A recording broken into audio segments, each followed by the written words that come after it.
बिस्मिल्लाहिर्रहमानिर्रहीम। आज की अस्सलाम वालेकुम बड़ी नाज़रीन, आप खबर। यूट्यूब चैनल देख रहे हैं। मैं इमरान खान हूँ। सबसे पहले और बड़ी खबर यह है कि मोतीउल्लाह जान साहब को अगवा कर लिया गया है और उन्हें जबरी तौर पे लापता किया गया है। मोतीउल्लाह जान साहब कवरेज कर रहे थे और वो देख रहे थे अस्पताल के मामलात को कि कितनी लाशें कहाँ पे मौजूद हैं और कितने लोग जो है उनको बुलेट इंजरी आई है। एक्चुअली इन चीज़ों की तहकीकात की वजह से वो मौजूद थे अपने साथी साकिब बशीर साहब के साथ, जब इन दोनों लोगों को अगवा कर लिया गया नामालूम अफराद की जानिब से। और उन्हें जब अगवा किया गया तो थोड़ी देर के बाद जो है साकिब बशीर साहब को छोड़ दिया गया कि जनाब आपका मसला नहीं है, लेकिन मोतीउल्लाह जान साहब को गायब कर दिया गया। उसके बाद से लेकर अब तक उनका कुछ पता नहीं है।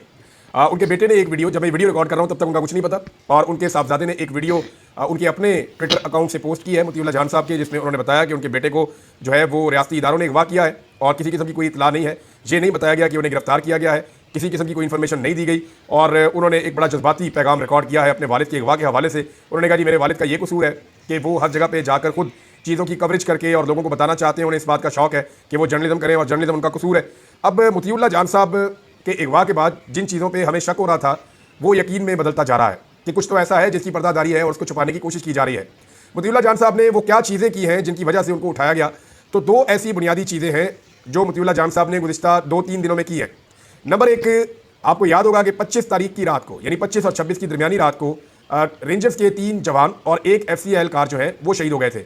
और उनके बारे में पहली खबर ये दी गई कि इन्हें पाकिस्तान तहरीक इंसाफ के मुजाहिरीन ने मार डाला है, इस किस्म के इल्जामात लगाए गए। और ये प्रोपेगेंडा अभी शुरू भी नहीं हुआ था कि मोतीउल्लाह जान साहब हादसाती तौर पे वो वहाँ मौजूद थे। जब एक जर्नलिस्ट मौजूद होता है तो उसको मौका मिल जाता है, तो ये मौका कुदरती तौर पे मोतीउल्लाह जान साहब को मिला कि वो वहाँ मौजूद थे और क्योंकि वो सीनियर जर्नलिस्ट हैं उन्होंने इसकी तहकीकात की, तो मौके पर ही उनको कुछ गवाह मिल गए। और जब उन्होंने इसके बारे में अपनी राय दी मोतीउल्लाह जान साहब ने और तहकीकाती रिपोर्ट अपनी एक बनाकर पेश की, तो ये सारा मामला एक हादसे में बदल गया और पता चला कि जनाब ये वाकया जो है वो पाकिस्तान तहरीक इंसाफ के या आम लोगों के जो मुजाहिरीन आए थे उन्होंने अटैक नहीं किया, बल्कि ये जब गाड़ियां भाग रही थी तो ये उसमें से गिरे और हादसाती तौर पे ये वाकया पेश आया कि ना सिर्फ ये 4 लोग बल्कि एक पाकिस्तान तहरीक इंसाफ का कारकुन जो है वो भी इसी वाकये के अंदर जाँ बहक हो गया। बाद में मोतीउल्लाह जान साहब ने जो रिपोर्टिंग की उस पर पूरा का पूरा जो प्रोपेगेंडा खड़ा किया गया था पाकिस्तान तहरीक इंसाफ के खिलाफ, वो प्रोपेगेंडा जो है वो फारिग हो गया। और उसके बाद ये हुआ कि कुछ लोगों ने जो विजुअल्स बनाए थे वो सामने आना शुरू हो गए इसकी सपोर्ट में, यानी जो सपोर्टिंग एविडेंस है मोतीउल्लाह जान साहब की खबर के वो भी मिलना शुरू हो गए। तो ये जो पूरा का पूरा वाकया है ये वो काम नहीं हो सका जिसकी तवक्को की जा रही थी या जो हुकूमत की जानिब से प्रोपेगेंडा बनाया जा रहा था कि एक विक्टिम कार्ड इस्तेमाल किया जाए, एक हादसे को एक कत्ल के वाकये में तब्दील किया जाए। दूसरा, जनाब मोतीउल्लाह जान साहब ने जो सानिया डी चौक हुआ इस हवाले से वो भरपूर कोशिश कर रहे थे कि किसी तरह से लाशों और जख्मियों का खोज लगाया जाए। मोतीउल्लाह जान साहब बार बार हॉस्पिटल जा रहे थे, मोतीउल्लाह जान साहब जो है वो बार बार रिकॉर्ड इकट्ठा कर रहे थे, तमाम उन लोगों से बात कर रहे थे जो ऐनी शाहिदीन है, वो ये खोज लगाना चाह रहे थे कि फायरिंग की जद में कितने अफराद आए हैं। मोतीउल्लाह जान साहब ने बाकी सारे सहाफ़ियों के साथ मिलकर इस बात के ऊपर जोर दिया कि यहाँ पे रियल बुलेट फायर किए गए हैं। हालांकि हुकूमत इस बात से जान छुड़ाना चाह रही है और वो ये साबित करना चाह रहे हैं कि यहाँ पे असली गोलियां नहीं चली। आलमी मीडिया ने भी ये बताया कि असली गोलियां चली हैं, पाकिस्तानी मीडिया भी ये बता रहा है कि असली गोलियां चली हैं, लेकिन पाकिस्तान का सोशल मीडिया, जो पाकिस्तान का इलेक्ट्रॉनिक मीडिया है, वो वही कहता है जो उनके सेठ कहते हैं और सेठ वही कहते हैं जो हुक्म सेठों को मिलता है। पाकिस्तानी मीडिया जो है ये कोई सेंसरशिप का शिकार नहीं है। पाकिस्तानी मीडिया जो है वो पूरा का पूरा एक तरह से बिक गया है और इस मीडिया को इश्तिहारों की मद में खरीद लिया गया है, डराकर और धमकाकर चुप करवा दिया गया है और इस मीडिया की कैपेसिटी एक भी सच बोलने की नहीं है इस वक्त। मोतीउल्लाह जान साहब जो है इन्होंने वज़ीर आज़म के जो कोऑर्डिनेटर हैं बराए सेहत, उन्हें मौका पर पकड़ा और उनसे कुछ सवालात किए जिससे वो बहुत परेशान हुए और वहाँ भी मामला खुल गया कि जनाब हुकूमत क्या कर रही है अस्पतालों में। अब ये चीज़ें आलमी सतह पर रिपोर्ट हुई हैं वो मैं आपको बाद में बताता हूँ, लेकिन मोतीउल्लाह जान साहब के एंड पे 2-3 चीज़ें आप अपने ध्यान में रखें। नंबर एक, जो उन्होंने वाकया एक्सपोज किया रेंजर्स की और FC की शहादतों वाला। नंबर 2, मोतीउल्लाह जान इस बात का खोज लगा रहे थे और बहुत सारी चीज़ें सामने लेकर आए, बहुत सारे और सहाफ़ी भी ये काम कर रहे हैं, लेकिन मोतीउल्लाह जान साहब कंटिन्यूसली इसी काम पर लगे हुए थे कि जख्मियों और जो हलाक होने वाले लोग हैं उनका रिकॉर्ड इकट्ठा किया जाए और पता किया जाए कि वो जख्मी क्यों हुए और उन्हें उनकी शहादतें क्यों हुई। तो जो रियल बुलेट्स लगी हैं ये हुकूमत के लिए एक बड़ा सीरियस इशू है। ये आलमी सतह का भी एक मामला बनेगा पाकिस्तान के मौजूदा सेटअप के ऊपर।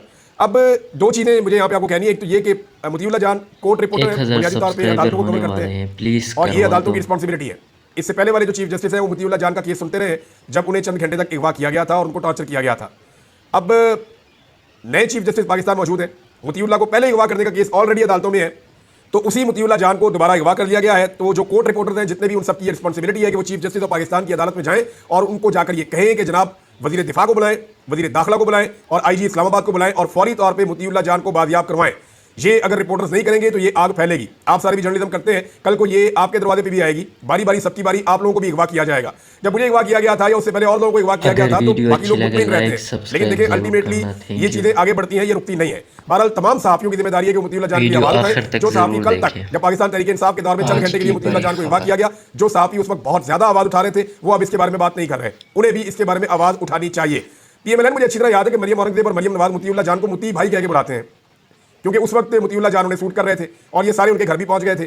तो अब मामला ये है कि देखना होगा कि उनके घर में कौन पहुंचता है। चीफ जस्टिस की एक बड़ी जिम्मेदारी है और उनका ये इम्तिहान है कि वो आदमी जो रोजाना उनकी अदालत में आता है उस आदमी को अगवा कर लिया गया है। वकला को भी ये जिम्मेदारी लेनी चाहिए, कोर्ट रिपोर्टर्स को ये जिम्मेदारी लेनी चाहिए और जो मौजूदा हुकूमत है उन्हें फौरी तौर पर मोतीउल्लाह जान को बाजियाब करना चाहिए। दूसरी जानिब नाज़रीन, जो लाशों वाला मामला है या जो जख्मियों वाला मामला है ये शिद्दत इख्तियार करता चला जा रहा है। यहाँ पे हमारे पास कुछ रिपोर्टें हैं और ये रिपोर्टें इंटरनेशनल मीडिया में छपी हैं।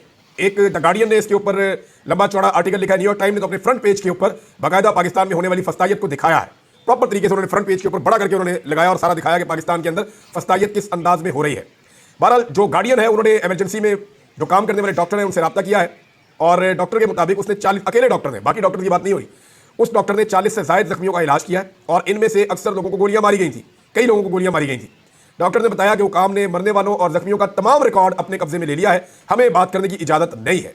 ये द गार्डियन ने इसको लिखा है कि जितना भी रिकॉर्ड है वो सरकार अपने कब्जे में ले गई है कि जख्मियों का भी और जो लोग वहाँ पे शहीद हुए हैं, जिनकी जाने गई हैं, उनका रिकॉर्ड भी और लाशें कोई नहीं मिल रही, पता नहीं चल रहा। पाकिस्तान तहरीक इंसाफ डिफरेंट क्लेम कर रही है, यानी सलमान के मुलाजा साहब 20 कह रहे हैं, कोई 40 कह रहा है, कोई 10 कह रहा है, हर एक का अपना अपना फिगर है। मेरे ख्याल में पाकिस्तान तहरीक इंसाफ को इसके ऊपर एक कमेटी बनानी चाहिए फौरी तौर पे और उस कमेटी को तहकीकात करनी चाहिए कि उनके कितने लोग गिरफ्तार हुए हैं, कितने लोग लापता हुए हैं, कितने लोगों की अब तक लाशें मिली हैं, कितने लोग जख्मी हुए हैं और उनमें से कितने लोगों को जो इंजरी है वो बुलेट इंजरी है, यानी जिन लोगों को गोली लगने से, जो रियल बुलेट है वो लगने से जो लोग जख्मी हुए हैं उनका भी डाटा दिया जाए, उनकी तस्वीरें दी जाए, उनके जख्म जो है उनकी तस्वीरें बनाकर लगाई जाए ताकि एक्सपोज किया जा सके।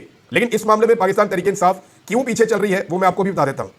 ये बरतानवी अखबार जो है द गार्डियन, उसने सरकारी ज़राए से दावा किया है कि कानून नाफिज करने वाले इदारों की फायरिंग से 17 शहरी जो हैं वो शहीद हुए हैं। यानी द गार्डियन का ये दावा है और वो सरकारी ज़राए से दावा कर रहा है कि 17 लोगों की शहादतें हुई हैं। पाकिस्तान तहरीक इंसाफ का फिगर इनके साथ अभी नहीं मिलता और सैकड़ों लोग जख्मी हुए हैं। एक डॉक्टर ने अखबार को बताया कि अमवात पर पर्दा डालने के लिए जो काम है उन्होंने जांबाग होने वाले और जख्मी होने वाले लोगों का रिकॉर्ड अपने कब्जे में ले लिया है।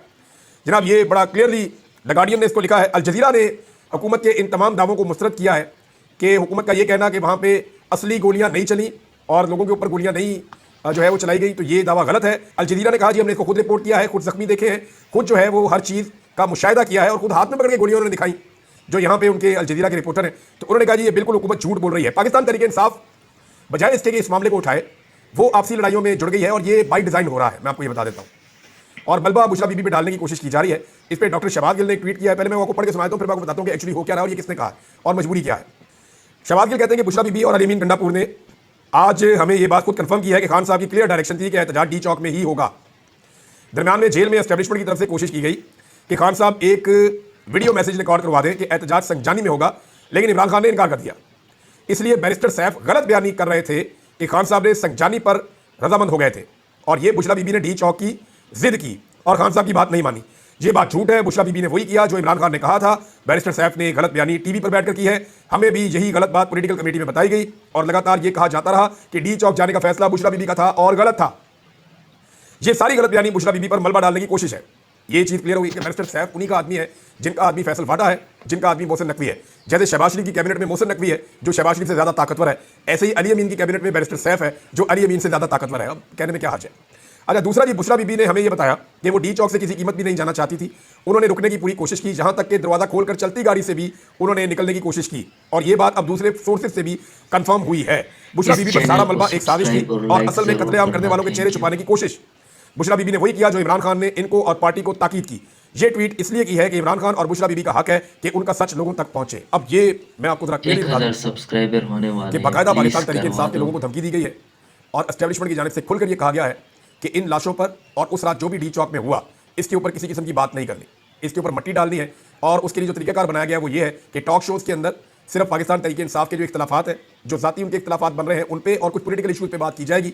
टॉक शोज़ के अंदर उस रात क्या हुआ उस पर बात नहीं की जाएगी। बहुत सारे सहाफ़ी जो पहले खुलकर बात कर रहे थे वो भी इस मामले पर खामोश है। इसका मतलब यह है कि प्रेशर बहुत ज़्यादा है। इस्लामाबाद से मोतीउल्लाह जान का उठा लिया जाना इसका मतलब है कि प्रेशर बहुत ज़्यादा है और आने वाले दिनों में ये कार्रवाइयाँ बढ़ भी सकती हैं। तो पाकिस्तान तहरीक इंसाफ के कुछ लोग जो बाई डिज़ाइन बुशरा बीबी पे अटैक कर रहे हैं या बाई डिज़ाइन ये कह रहे हैं कि डी चौक जाने की क्या ज़रूरत थी, वहाँ क्यों गए, ये लोग उस पूरे खेल का हिस्सा है। जो डी चौक में हुआ उसको छुपाने के लिए जो खेल खेला जा रहा है ये लोग उस खेल का हिस्सा है। अब तक जो इन्फॉर्मेशन आ रही है उसमें पाकिस्तान तहरीक इंसाफ ये क्लैरिटी लाने में नाकाम है कि कितने लोग और कितनी लाशें हैं और कितने लोग लापता हैं, कितने लोग जख्मी हैं। ये पाकिस्तान तहरीक इंसाफ को डाटा देना पड़ेगा। इंटरनेशनली जो है वो इसकी भरपूर कवरेज हो रही है। ओवरसीज पाकिस्तानी पूरा जोर लगा रहे हैं, इस मसले को पूरे तरीके से उठा रहे हैं, लेकिन पाकिस्तान के अंदर जो तहरीक इंसाफ के अहम ओहदेदारान हैं वो इसके बारे में एक अजीब किस्म का मौकिफ अपना रहे हैं। उनका मौकिफ एक दूसरे के साथ सूट नहीं करता, जो इस इशू को नुकसान पहुंचाएगा। उन्हें बैठकर इसके ऊपर बाकायदा हिकमत अमली बनाकर एक मौकिफ देना पड़ेगा और हकायक सामने लाने पड़ेंगे। खून जो है ना वो खुद बोलता है, आप लाशों को छुपाकर भी कत्ल से बच नहीं सकते। ये जो कत्ल हुआ है इसके फ्यूचर में मुकदमे भी दर्ज होंगे और आने वाले वक्त में इसका खुमियाजा भी भुगतना पड़ेगा। दूसरी जानिब लाशों का मजाक उड़ाने के लिए जो है वो एस्टैब्लिशमेंट के कुछ सहाफ़ी और नून लीग के कुछ सहाफ़ी अजीबोगरीब हरकतें कर रहे हैं। ऐसा लगता है कि इन्हें मौत भूल गई है। यानी इस वक्त तो दुश्मन भी ऐसे नहीं बोलता कि दुश्मन मरे तो खुशी ना करिए, सजना भी मर जाना। जरूरी नहीं है कि अगर आज आपका कोई आदमी जो आपका मुखालिफ है, आज वो मारा गया, उसकी सोच आपसे मुताबिकत नहीं रखती, तो कल ये मौत आपकी भी हो सकती है, आपको भी मारा जा सकता है। आज पाकिस्तान तहरीक इंसाफ के लोगों को दहशतगर्द करार दिया जा रहा है। मुशर्रफ दौर में नून लीग के लोगों को गुंडा के लफ्ज़ से बुलाया जाता था कि ये गुंडे हैं। आने वाले वक्त में नून लीग को फिर एक नया नाम दिया जाएगा, पाकिस्तान पीपल्स पार्टी को भी एक नया नाम दिया जाएगा और बाकी जमातों के साथ भी यही जुल्म और यही सितम होगा। तो इसको यहां रोक लीजिए। सियासी लोगों का ही नुकसान होगा और किसी का नुकसान नहीं होगा। मसलियतन बहुत सारे हमारे सहाफ़ी जो पहले बात करते थे वो इस मामले पर खामोश हो गए हैं। बैनुल-अक़वामी मीडिया के मुताबिक 17 हलाकतें जो है वो अब तक सिविलियंस की कंफर्म की गई हैं। लेकिन एक चीज नाज़रीन मैं आपको बताऊं, पाकिस्तान तहरीक इंसाफ को ये लोग दहशतगर्द तो कह रहे हैं, लेकिन एक भी गमला इस्लामाबाद में नहीं टूटा, किसी का घर नहीं टूटा, कोई एटीएम मशीन नहीं लूटी गई, कोई बैंक नहीं लूटा गया, कोई बस को आग नहीं लगाई गई। वहां पे हर चीज मौजूद थी। मुजाहिरीन चाहते तो तोड़फोड़ करते, लेकिन उन्होंने ऐसा कुछ नहीं किया। 6 पुरअमन लोग थे, जितनी तबाही हुई है वो सिक्योरिटी फोर्सेज ने की है। सैकड़ों लोगों की इमलाक को नुकसान पहुंचाया गया है, बहुत सारी गाड़ियां तोड़ दी हैं और बड़े फख्र के साथ जो एस्टैब्लिशमेंट के सहाफ़ी हैं उन्होंने ट्वीट करके बताया कि लोगों के सर भी खोल दिए गए, लोगों की गाड़ियां भी तोड़ दी गई। तो ये जनाब इनकलाब पड़ा हुआ है, इस किस्म की उन्होंने कोई मुबारकबादें दी थी। तो अब आप अंदाजा कीजिए कि इस लेवल पर जाकर रियासत ने लोगों के साथ किया है, जहां लोगों ने जिम्मेदारी का मुजाहरा किया, जबकि रियासत ने जुल्म, तशद्दुद और अनारकी फैलाने वाले तमाम हथकंडे जो हैं वो अपनाए हैं। इमरान खान साहब के हवाले से एक चीज़ मैं मादी की आपके सामने रखना चाहता हूँ, इसे आप देखिए, आपको आइडिया हो जाएगा कि 5 साल पहले जब नवंबर के महीने में ही इस्लामाबाद में लॉन्ग मार्च वाले आए हुए थे और आकर बैठे हुए थे, तो इमरान खान साहब ने एक ट्वीट किया था और उन्होंने बताया था कि मैंने सीडीए के चेयरमैन को अभी हिदायत जारी की है कि वो फौरी तौर पे धरने वाली साइड पे जाए, वीडियो जहाँ अच्छी मुजाहिरीन लगे बैठे तो हुए हैं, सब्सक्राइब और जाकर जरूर देखिए करना, कि उन्हें लाइक किस तरह की भी मदद चाहिए और उनको रिलीफ दी जाए, उनको मदद दी जाए। जो धरने के अंदर लोग बैठे हुए हैं उनका ख्याल रखा जाए। वो इसलिए कि मौसम बहुत तेज़ी से तब्दील हो रहा है, कुछ बारिश भी हुई थी गालिबन, और उसके बाद जो है वो सर्दी की लहर आई थी। 5 साल पहले तो इमरान खान साहब जो लोग धरना उनके दौर में दे रहे थे, उनका किस तरह ख्याल रख रहे थे। ये फ़र्क है इमरान खान में। इमरान खान 2014 में जब एहतजाज करने आए तो बदतरीन टॉर्चर और तशद्दुद किया गया था।